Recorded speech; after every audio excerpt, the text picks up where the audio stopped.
Sir, आज 3 विभूतियों को भारत रत्न दिया गया है, क्या कहेंगे?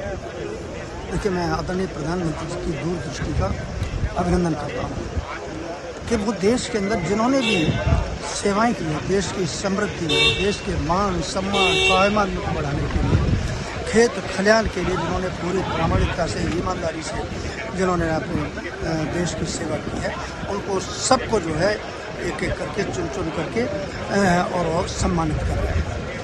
आज जो ये सम्मान दिया गया है उसमें चौधरी चरण सिंह के बारे में कहना चाहूँगा कि उनके जीवन का एक एक पल जो है किसान के लिए और गांव के लिए समर्पित था। उनका स्पष्ट चिंतन था कि देश की समृद्धि का रास्ता, देश के मान सम्मान और स्वाभिमान का रास्ता क्या नाम किसान के खेत की मेड़ से होकर के गुजरता, गाँव से होकर के गुजरता है। इसीलिए हमेशा वो किसानों की लड़ते रहे। और मुझे स्मरण आता है कि नागपुर में एक अधिवेशन हुआ था जिसमें नेहरू जी ने एक रूस से मॉडल लेकर आए थे सहकारी कृषि। चौधरी चरण सिंह ने नेहरू जी के उसमें तूती बोलती थी, उनके सामने कोई बोलने की हिम्मत नहीं करता, लेकिन चौधरी साहब खड़े हो गए और उन्होंने इसका विरोध किया और इस सहकारी कृषि के खिलाफ वो 2.5 घंटा उन्होंने बोले। उन्होंने कहा सहकारी कृषि जो है खेत को, किसान को, गांव को तबाह कर देगी, बर्बाद कर देगी।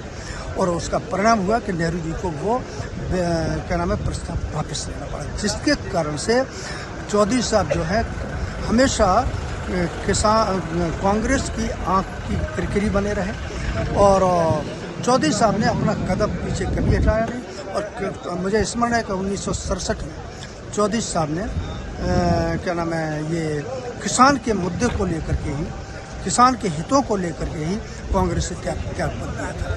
तो आज चौधरी साहब को जो भारत रत्न दिया है तो देश के हर किसान का सम्मान।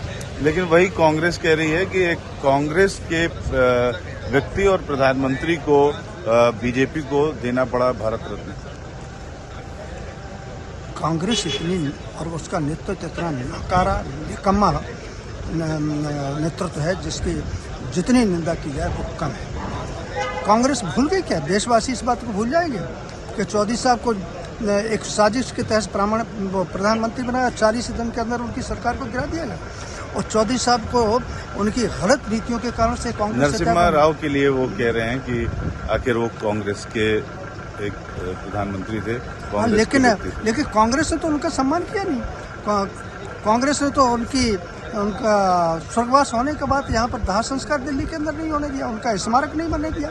कांग्रेस देश को पागल बनाना चाहती है, देश को बेवकूफ़ बनाना चाहती है, देश को गुमराह करना चाहती है। और कांग्रेस के डीएनए में, कांग्रेस के जो रक्त बीज हैं उसमें कूट करके गांव, किसान, मजदूर और अनुसूचित जाति, अन्य पिछड़ा वर्ग, संपूर्ण वंचित समाज के प्रति घृणा रही है। उसी के कारण से आज देश के अंदर जो गरीबी से रेखा से जो जीवन यापन करने वाले लोगों की बड़ी संख्या है वो कांग्रेस की देन है। जितने भी देश के अंदर आज मोबाइल अभूतपूर्व संकट खड़े हुए हैं उसके जनक कांग्रेस है। क्या ये माना जाए कि अब जयंत चौधरी वो एनडीए में शामिल होंगे?